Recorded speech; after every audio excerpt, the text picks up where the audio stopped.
What is up, guys, and welcome back to the channel. Hope you guys like this neck POV thing. I got it like a few months ago, used it for one video and I haven't used it since. Today we're just going to do a quick POV drive, kind of talk about life, and just do some four-wheel therapy. We've got the car with me today. If you're new to the channel, this is my 2017 Volkswagen GTI. I got an upgraded turbo, got a couple fueling, like I got a fueling mod, coilovers, bunch of like aero stuff from Aerofab, Rennwagen, ECS, and JC, is it JC Sportline? I think it was the name of the brand for the spoiler in the back. And yeah, tuned by EQT, and we're gonna go for just a little bit of a drive and get some four-wheel therapy and just talk about how things have been going, why I haven't uploaded lately, and just enjoy the drive. So kind of in the style of Tedward, if you've watched him. One of my favorite YouTubers I like to watch. So this is probably gonna be one of the last times I video from this house. That is part of the thing that is going on, that is taking so much of my energy away from doing YouTube. So I'm gonna get out of my neighborhood so y'all don't know where I live, and I'll come back to you guys.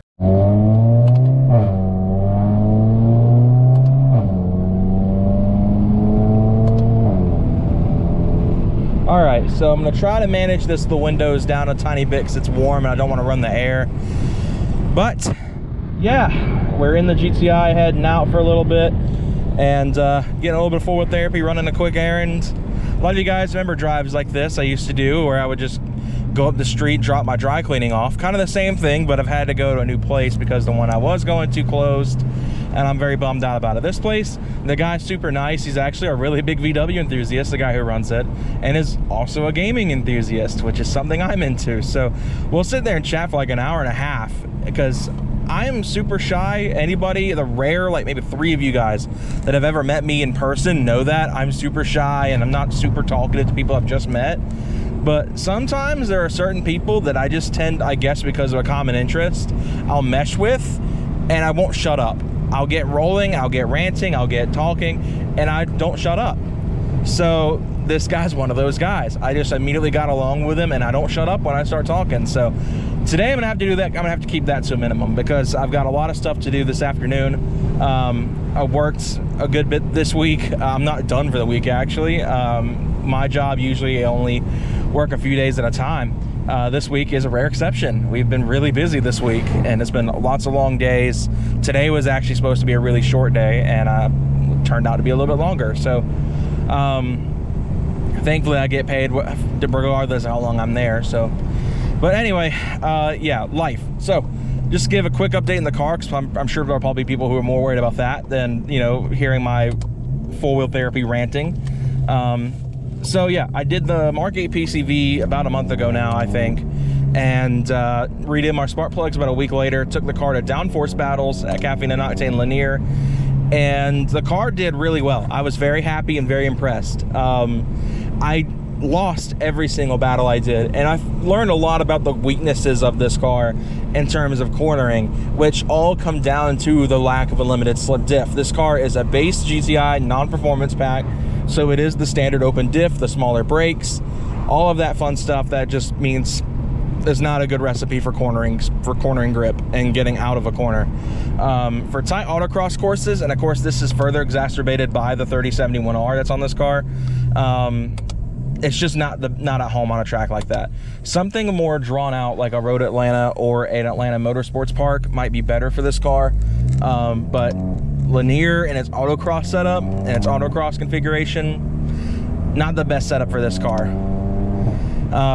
So yeah, learned a lot about that. It definitely is a bit of an open diff problem. I feel like my Lions could use a little bit of adjustment, but the 200 treadwear tires, these Yokohamas did absolutely great, these 8009s, and the rest of the car did fine. The other issue I learned with this thing is it just doesn't build any boost off the line, so the car just kind of rolls into it real softly, and then it will just crank up out of nowhere. Like that boost lag kicks in and it just rips. But the problem is that by the time that I've gotten into boost, I've already lost the race. Everything's a chase at that point, because how Lanier does their downforce battles, it is 2 autocross courses that are mirrored and you go head to head.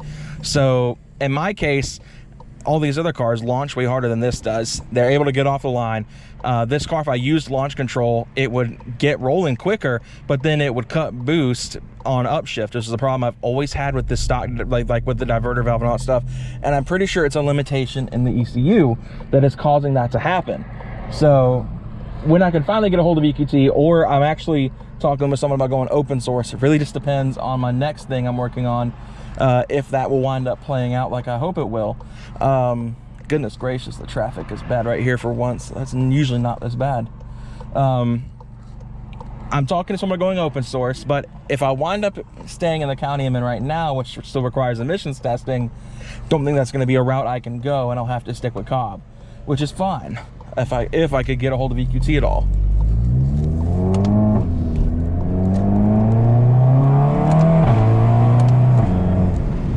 Golly, this car's quick.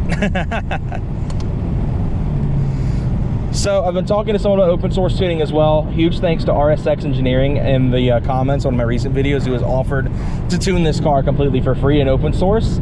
So I'm waiting to figure out where I'm going to be moving to, and once I do, I'm going to be buying the dongle, and me and him will be working together to get this car really dialed in.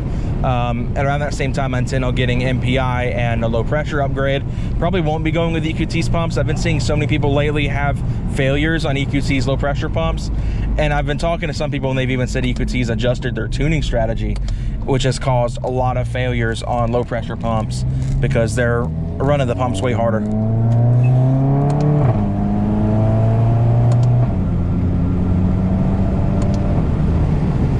So yeah, let's talk about, it's too loud now. I'm gonna have to turn this, I'm gonna have to shut the window. So yeah, the main thing though that's been going on in life that is adding some stress to it is, and why I have, the main reason I haven't uploaded is I've been trying to find a house, which again is the reason why I'm like torn on what I'm gonna do for tuning. Because if I stay in the county I currently live in, I'm gonna have to do emissions, and that's gonna obviously throw a wrench in my plan of going catless on this car. It's gonna throw a wrench in my plan on getting a tune that will be able to trick the O2 sensor side of things, so I don't have a check engine light on for the O2 sensors, all that kind of stuff. So yeah, I won't be able to pass emissions with an open source tune on this car. I assume that the O2 deletion alone will fail it, which is what happened when this car was tuned by HPA a few years ago. That was the part of the reason I switched to EQT in the first place. So if I'll still end up with them, I'm gonna have to try to find some way to make things work with EQT. They will not answer emails to save their life. I've been waiting since December on an updated tune anyway. I think I talked about that in a recent video. I think the one that RSX Engineering offered to tune this car on. But if I wind up in the county I want to be in that doesn't require emissions testing, and I can then move to a catalyst setup, I will gladly switch to open source, because I want the O2s deleted at that point, like the codes for it deleted at that point, because I don't want to deal with that check engine light. It's really annoying. I don't like having it on for stupid reasons. I want to have it come on when I actually need to check things out. So I don't like the look of a light on my dash. I know the ESC off light would beg to differ with that, but yeah. So yeah, I'm looking to get a house, and that has become way harder than I thought it would be. This drive was also way shorter than I thought because it's right here. So yeah, that has been an absolute disaster class. We actually had a couple scenarios happen where like we got kind of scammed. So not been a fun time for me on trying to get this house. It's like rubble right there. Okay. Try not to scrape coming in here. So yeah, I'm gonna run in here and grab my laundry, or get my laundry dropped off, and then I will catch up with you guys in a moment. Okay, that definitely turned into exactly what I was trying not to do, where I didn't shut up. So, whoops. But all right, let's get back home. And yeah.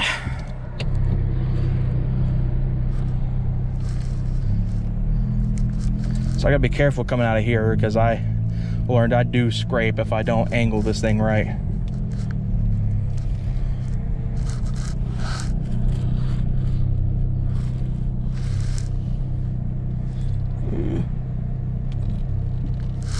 Okay, we're good. Heck yeah. All right. That was sketchy. So yeah, I'm trying to find the house that'll determine my tuning structure. We toured a couple, and this is what sucks, paid a holding fee on one of them, and they rented it out from under us anyway. It's about the fact we had filed the application, I paid for the holding fee, it was supposed to be mine, and they sent it out underneath us. So really borked my plan up a little bit. But yeah, content's gonna get a little bit better once that happens. Probably not gonna be any new mods anytime soon, because obviously I'll be focused on trying to start a household, and that's gonna take kind of priority over everything. I hope you guys will be able to understand that.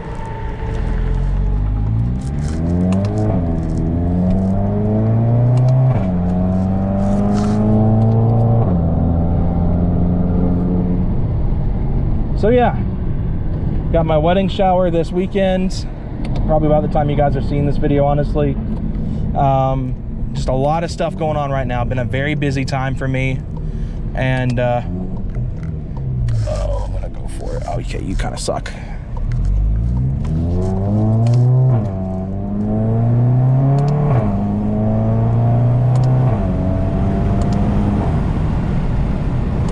So yeah, like I said, that's kind of our go-to. As far as what's to come for the car pretty soon, I've got APR charge pipes sitting at the house. I've got EQT 5-bar map sensors. I don't know if I'm gonna wind up making use of those just yet. Those might be a wait till after MPI thing, but that's kind of like my main thing right now, is just getting the house, getting the charge pipes on. And then once I know where I'm gonna wind up, I'm gonna get a downpipe, whether it be a guessy cat if I wind up in an emissions area, or catless if I wind up not in an emissions area. So we'll have to wait and see on that one. Hopefully we'll wind up in a not emissions area and I can get a track slag before their prices increase, because I was alerted today that they're raising their prices and they're about to get a lot more expensive. Something sounds rough. I don't know what it is. It's probably that truck. Not an SI Civic. I got a little excited.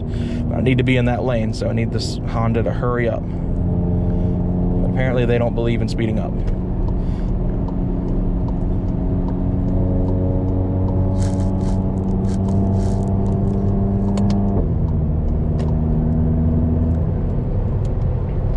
Traffic out here on this little highway, it turns into 285. If you're familiar with Atlanta traffic and you know how bad 285 is, this is pretty much 285. It's really freaking stupid, because you get stuff like that Jeep that just went up there, just swimming. These guys are just swimming through traffic like it's nobody's business and bouncing through traffic and stuff. Like, it is just, it's so freaking stupid. I don't understand it. I don't understand why people think that's fun. It's reckless, but that's neither here nor there. That's a topic for a different day. But yeah, that's kind of my hang up right now, is trying to get the downpipe situation figured out, trying to go catless or catted. It really just depends on where I wind up, but it will be 4-inch, because right now this 3-inch, I can just tell it's doing me a lot more hurt than it should be good. I mean, it's better than the OEM downpipe at least, but in terms of overall flow, this thing is way worse than a 4-inch. So that's kind of my first big push after I get the house situation figured out, is getting a 4-inch downpipe of some sort, whether it be guessy cat or with catless.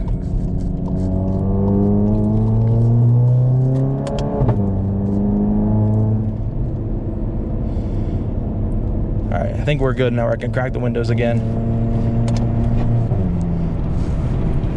Yeah, when I'm not going 60 miles an hour, I can at least have the windows cracked for you guys so you can hear the car.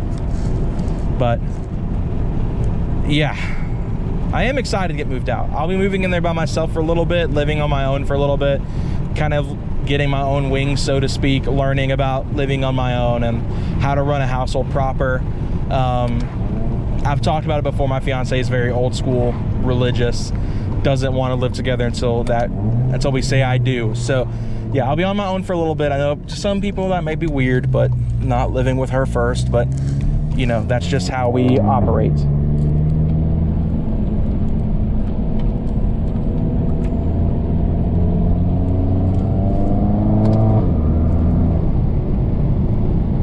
I love this car, guys. I know I said this about the Sport Track when I had it, but you have to pry this car from my cold dead hands. I love this freaking car. It is so fun. The smiles are always there. It's quick. Like, honestly, I don't see why more people don't love these cars. I know some cars aren't for everybody. I know there are people that prefer the Type R over this, or prefer the Veloster N over it. But golly, this is such a good car. They're so fun. They're so tunable. They're so comfortable.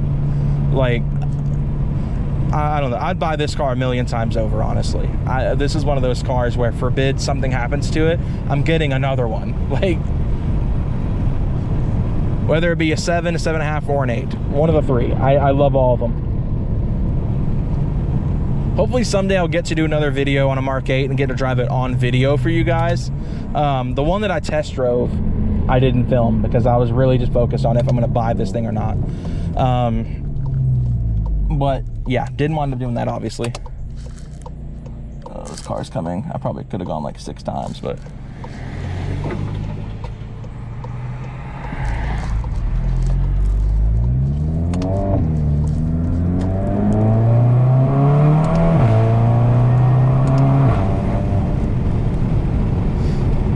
I try not to be too crazy on these residential roads, but have a little bit of fun. This road's really fun to drive down. It's a shame that we've got an NPC in front of us. That's definitely going to limit my fun-having abilities right now with this road, but hey, it is what it is. I'm still having a good time. I appreciate you guys coming along with me on this drive. I know it wasn't that great of a video. I've been focused more on the road than I have been trying to talk with you guys, which has led to me repeating myself a lot and stuff, but it's just a good time for me to rant a little bit about life, talk about it, get it out of my system, and, you know, enjoy the car a little bit, and just, you know, get four-wheel therapy. So I'm gonna see maybe I can build a gap with this Equinox, so I can have a little bit of fun on this road, because it gets really fun right here.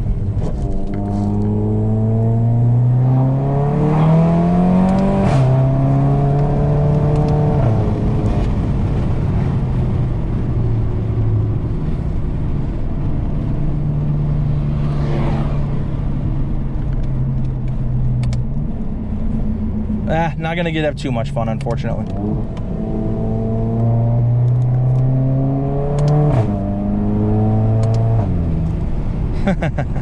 But all right, guys, thank you guys so much for watching this video. Hope you guys enjoyed just a little bit of my four-wheel therapy with me. Hope you all enjoyed. More stuff hopefully coming pretty soon, and I will see you guys later. Have a great day.